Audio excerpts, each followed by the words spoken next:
그렇다면 이제 지금부터 그래 그럼 캐리 하는데 도대체 뭘까 캐리가 여기가 굉장히 이제 궁금해지기 시작할 거예요. 도대체 캐리가 무엇인가? 자, 베이시스는 우리가 공부했었습니다.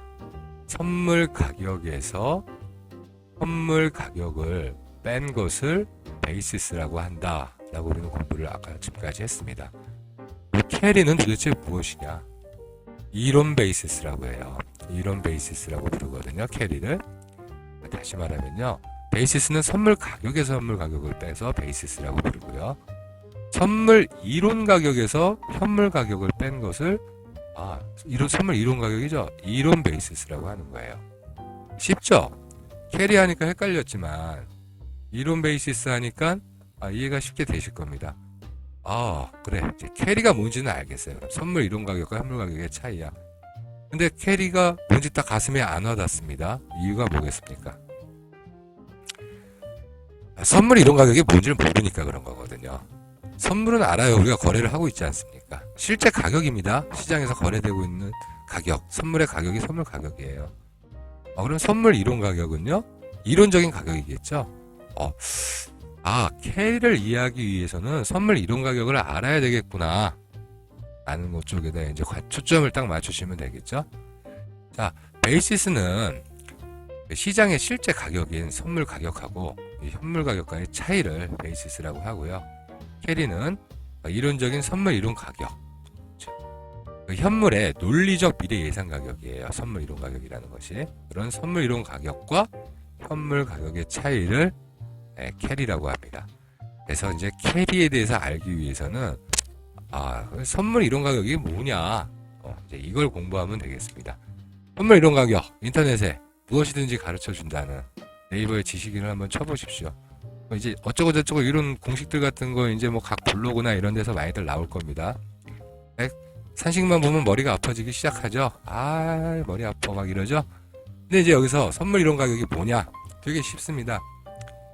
자, 이론 가격은 정말 이론이에요. 지금 현물 가격의 미래 가격이잖아요. 이 현물의 이 실제 지금 현재 가격을 미래의 어떤 특정 시점까지 끌고 갔을 때 들어가는 비용이 얼마냐? 분명히 비용이 들어갈 거예요. 그러니까 선물 이론 가격이 현물 가격보다 비싸죠. 보유 비용이 발생하니까. 보유 비용을 영어로 뭐라 그럽니까? cost of carry. 자, 왜 캐리라고 부르는지 알겠죠? 여기서 캐리를 딴 겁니다. 비용. 보관하는 데 드는 비용. 보관, 캐리, 운반하다. 뭐 우리는 영어로 이렇게 알고 있잖아요. 이 운반하다라는 개념을 떠나서요. 현재 있는 이 현물 자산을 미래까지 끌고 간다 라는 개념의 캐리겠죠. cost of carry. 그래서 선물 이론 가격은 현물 가격에서 보유 비용을 뺀 거구나. cost of carry. 자, 보유 비용은 뭡니까? 선물 이론 가격 마이너스 현물 가격이죠. 자, 여기서 보십시오. 여기 산수입니다. 산수. 선물 이론 가격에서 넘겨버립니다. 빼기 현물 가격은 보유 비용. 그쵸? 보유 비용이 뭡니까? 캐리예요. cost of carry를 그냥 캐리라고 부르는 겁니다. 아까 거 다시 한번 산식으로 가볼까요? 캐리는 선물 이론 가격 마이너스 현물 가격이라고 했죠. 그걸 이론 베이시스라고 했고. 자, 딱 그 말이죠? 이거 넘겨보면 그 말이죠? 선물 이론 가격 빼기 현물 가격. 캐리라는 것은 선물 이론 가격에서 현물 가격을 뺀 거라 그랬지? 이 역으로 똑같은 얘기구나, 이게. 선물 이론 가격은 현물 가격에다가 미래까지 끌고 갔는데 들어가는 비용. 캐리 비용. 캐리 코스트구나. 그럼 이제 지금부터 또, 요 정도는 수학이라고 해야 되나요? 선물 이론 가격은 선물 가격 곱하기 1 더하기 보유비용 변수. 뭐 이렇게 해놨는데요. 결국 보유비용이에요. 즉, 뭐냐면, 이거 풀어보면은 현물 가격 더하기 현물 가격 곱하기 보유비용 변수잖아요. 보유비용이, 이거 무슨 얘기냐면 현물 가격 곱하기 보유비용 변수잖아요. 선물 이론 가격을 알기 위해서는 보유비용 변수가 뭔지를 공부해서 그 내용을 파악해낸다면 선물 이론 가격이 뭔지 알 수 있겠구나. 보유비용 변수를 알면 선물 이론 가격이 이해가 될 것이고 선물 이론 가격이 뭔지 내가 알게 되면 당연히 캐리가 뭔지 알게 되는 거겠죠. 왜? 캐리란 선물 이론 가격에서 현물 가격을 뺀 거니까. 자, 그러면은 보유 비용 변수로 뭐가 있겠습니까? 미래까지 현물 자산을 끌고 가는데, 우리 현물 자산은 주식이지 않습니까? 그러면은 기회비용의 측면이에요. 자, 이걸 주식으로 가지고 있지 않다면 시장 이자로 가지고 있을 수 있죠. CD 이자율이죠. 이자율이 있겠죠. 3개월 CD 이자율. 또 주식의 배당률이 존재하겠죠. 그죠? 그래서 보유비용 변수는 이자율과 배당률입니다. 굵직하게 되게 쉽게 이제 접근한 방법이에요. 이것을 이제 1 플러스 보유비용 플러스 보유비용 변수를 어떻게 했냐면 이자율에서 배당률을 빼야죠. 그죠?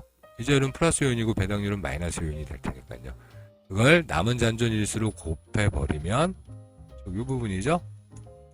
플러스까지 쳐주면 안 되고요. 3개월 CD 이자율 빼기 배당률을 이렇게 계산한 걸 잔존일수로 곱한 게 바로 보유비용 변수가 되겠죠. 이런 개념입니다. 그래서 이것을 선물이론 가격은 현물이 코스피 200 지수죠. 코스피 200 지수 곱하기 1 플러스 3CD 금리 플러스 마이너스 배당률 곱하기 잔존일수. 이것이 선물이론 가격입니다. 자, 이거 실제로 계산하면 나올 수 있겠죠. 근데 이 선물이론 가격은 우리 보면은 HTS에 그 선물 가격 딱 눌러놓으면요. 거기에 선물 이론 가격이 얼마다라고 해서 딱 나옵니다. 크게 변동이 심하게 나오지는 않아요. 근데 뭐 때문에 변하겠습니까? 선물 이론 가격은. 코스피 200 지수가 변하는 거에 따라서 선물 이론 가격이 변해 가겠죠. 그럼 여기서 우리가 이제 접근해 볼 때 선물 이론 가격의 가장 큰 변수가 뭐겠습니까? 이자율과 배당률이 있는데 배당률이 크게 움직이겠습니까? 아니죠. 그죠? 3개월 CD 금리가 좀 더 크게 움직이겠죠. 그래 봤댔자겠지만 움직여 봤다지만 움직여 보았댔자 거기서 거기겠지만 배당률에 비해서는 금리가 더 민감하게 움직일 겁니다. 그리고 가장 크게 움직이는 변수는 코스피 200 지수일 거고요. 따라서 선물 이론 가격은 코스피 200 지수에서 크게 움직일 텐데요. CD 금리가 변하는 부분이 있어요. 그 조그맣게 변하는 부분에 따라서, 즉 CD 금리의 변화에 따라서 선물 이론 가격이 이제 변화가 있는데, 우리 실제 선물 가격은 코스피 200 지수의 변화를 가장 많이 반영한단 말입니다. 그러면서 사람들이 거래하면서 실제 거래되는 가격이 여기에 변동성이 수반이 돼갖고 좀 심하게 올라간다거나 심하게 내려갈 수가 있어요.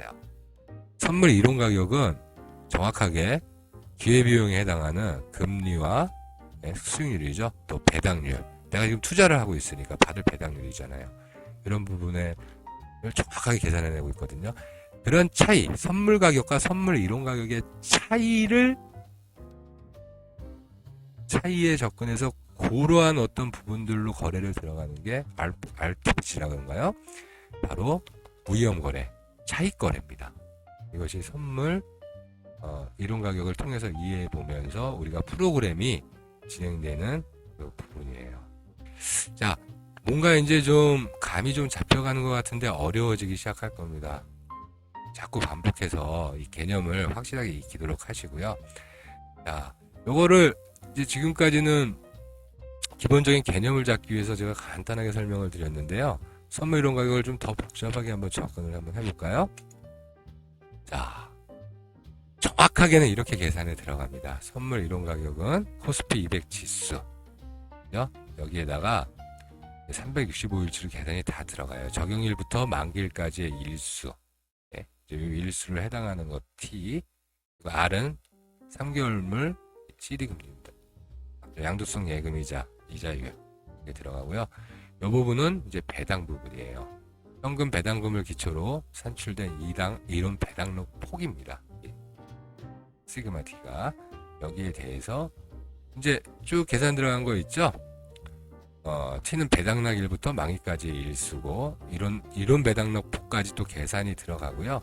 결국 이 산식이 무슨 의미가 되냐면 이론 배당락 지수의 미래 가치까지 계산을 해낸다는 거예요. 네. 머리 아파지기 시작합니다. 이 정도 들어가면. 사실 저도 이런 계산은 해본 적도 없고 할 이유도 없다고 생각을 해요. 다만 이제 딱 보면 개념은 들어오죠. 아까 그 쉽게 산식을 파악해보고 들어갔기 때문에 실질적으로는 이것들이 이론 배당락 지수의 미래 가치까지 계산돼서 HTS에 반영이 되고 있는 부분입니다. 증권사마다 이런 그 선물 이론 가격이 차이가 난다는 얘기도 제가 들어본 것 같아요. 뭐 이제 계산 산식에 의한 어떤 미묘한 차이가 날 수 있겠죠. 그러나 큰 차이가 날 수는 없는 부분입니다. 이 부분은. 그러면 이제 우리가 여기서 알아야 될 것이 뭐냐면요. 그래, 선물 이론 가격의 변화를 알아야 된다는 거거든요. 선물 이론 가격의 변화를 왜 알아야 될까요? 한번 생각해 봅시다. 왜 선물 이론 가격의 변화를 왜 알아야 되느냐? 프로그램 공부를 해왔지 않습니까? 그 부분 때문에 그렇습니다. 다시 돌려봅니다. 자, 지금까지 자꾸 복잡해지고 있을 테니까 그 복잡해진 것을 제가 한번 다시 복습을 해드리면서 정리를 한번 해드릴게요. 자, 프로그램이란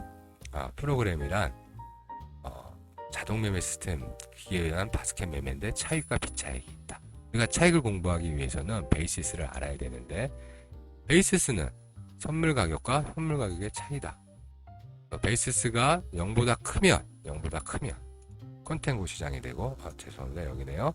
베이시스가 음수이면 백오데이션 시장이라고 해서 정상시장, 비정상시장 이렇게 나눈다.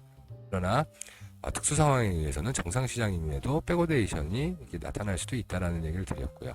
근데 이 베이시스가 0보다 크다 이래서 프로그램이 들어오는 것이 아니고 캐리와 관련돼서 베이시스와 캐리의 차이에 의해서 들어오는 부분인데 정확하게는 캐리에 의해서 움직인다는 거예요. 자, 선물 가격이 현물 가격보다 고평가되어 있냐 저평가되어 있냐를 보는 게 아니라는 겁니다. 선물 이론 가격이 어떤가, 선물 이론 가격의 차이가 어떤가에 따라서 프로그램이 들어온다는 얘기. 그렇기 때문에 캐리를 공부하기 위해서 선물 이론 가격이 도대체 뭔가 이 부분을 공부를 했고요. 이론 베이시스라고 하는데 캐리를 왜 이론 베이시스라고 하냐? 선물에서 현물을 뺀 게 베이시스니까 선물 이론에서 현물을 빼면 이론 베이시스죠. 그래서 캐리를 이론 베이시스라고 부르는 거예요. 근데 이 부분을 보면 더 명쾌해지죠? 그렇다면 선물 이론 가격에서 현물 가격을 빼면 캐리라고 했는데 선물 이론 가격은 현물 가격이랑 보유 비용이잖아요. 코스트 오브 캐리. 그래서 보유 비용을 캐리라고 하는구나. 보유 비용이 많이 드느냐 적게 드느냐 적절하냐 이거에 따라서 프로그램이 매수가 들어오고 프로그램이 매도가 나오고 이렇다는 얘기입니다. 그리고 우리가 이 보유비용 변수의 보유비용은 그 변수에 따라서 달라질 텐데 그 보유비용의 변수가 뭐가 있느냐? 금리, 또 배당, 즉 우리가 이 주식에다 투자하지 않았을 때 생길 수 있는 기회비용과 관계된다는 것입니다. 그런 부분들을 접근을 하면서 우리가 이런 내용까지 접근을 했거든요.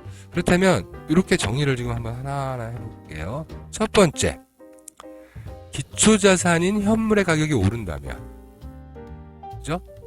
다시 말하면 코스피 200 지수가 오른다면 당연히 선물 이론 가격은 올라갑니다. 당연합니다. 가장 크게 민감하게 반응하는 부분이겠죠. 코스피 200 지수가 올라가면 선물 이론 가격은 올라갑니다. 두 번째, 자, 3개월물 양도성 예금금리 이거죠. R이면 소문자 R이죠. 3개월물 양도성 예금증서 이자율 이제 이걸로 계산해서 선물의 잔존 만기만큼 선물 가격보다 보상된 가격이 선물 가격이기 때문에 이자율이 올라가면 당연히 보상받아야 될 가격이 크겠죠. 선물 이론 가격이 올라갑니다. 현물 자산에다 투자를 배당으로 했죠. 그죠? 배당 가격만큼은 빼줘야 되겠죠. 근데 여기서 가장 중요하게 크게 영향을 미치는 부분은 코스피 200 지수인 거지만 차익 프로그램은 어디에 가장 민감하게 얘기를 움직이겠습니까? 배당이겠습니까? 아닙니다. 금리입니다. 금리. 3개월 NCD 금리에 0.01%만 움직이더라도 민감하게 반응을 하는 겁니다. 우리가 금리가 인상된다, 인하된다, 이제 이런 얘기들 많이 하잖아요. 금리 인상이 되면 어떤 현상이 일어날 것이다, 이런 얘기들 하는데 굉장히 금리의 주식은 민감한 부분이 있거든요.